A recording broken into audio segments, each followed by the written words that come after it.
My name is Stephen Papadakis, and I'm the owner and manager at Papadakis Racing.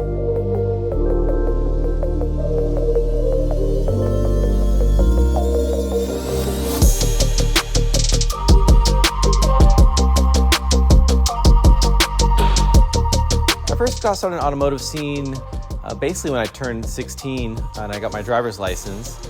I was into RC cars before that and into racing them and stuff, radio control cars. And once I realized that you could do the same kind of stuff with real cars, I gave up the toy cars and moved into like the real car hobby. But I probably heard of Seibon carbon at least 15 or 20 years ago when they first came on the scene, and they were doing a really good job of mass producing carbon hoods and the other components for the cars, but at a high level, and started using their stuff really quickly. The Seibon products help our race cars because they are lighter weight than the factory components, but with drifting, the cars can take a lot of hits, and the carbon is a lot more resilient to taking hits from other cars than metal parts. So a lot of times we can do like track fixes, and you can sometimes even get away with repairing the carbon parts and not having to replace it, unlike a steel door or a steel hood that would have to be usually thrown away. The goals for the upcoming season is to try to win the Formula Drift Championship again with Frederick Osbo or Ryan Turk. And, you got to win a lot of events to get there. So the first step is to try to do really well at each event, and hopefully the championship would come to us. Yeah, one of the big things with drift is, you need to have the car really reliable.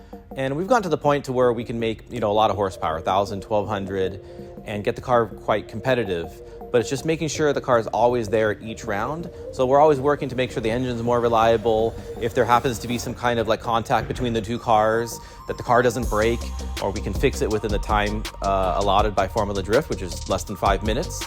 So once we get that reliability and the ease of working on the car, we think that we continue to be more competitive.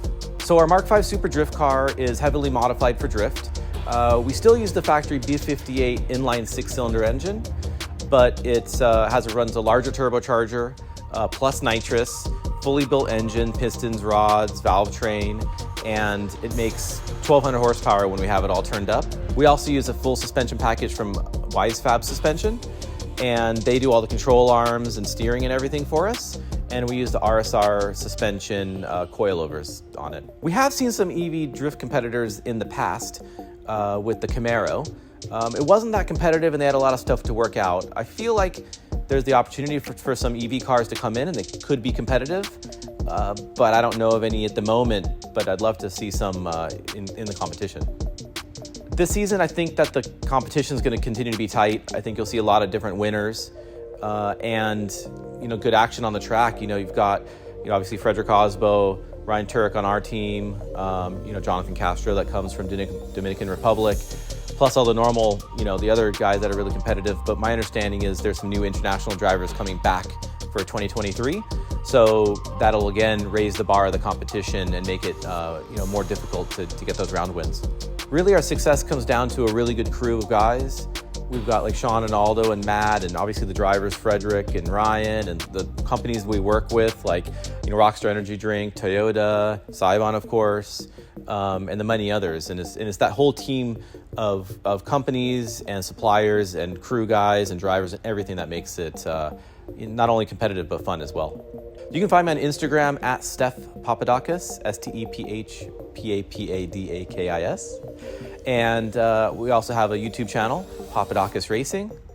And we're always putting out new content. Thanks for watching. Hopefully we'll see you at the racetrack.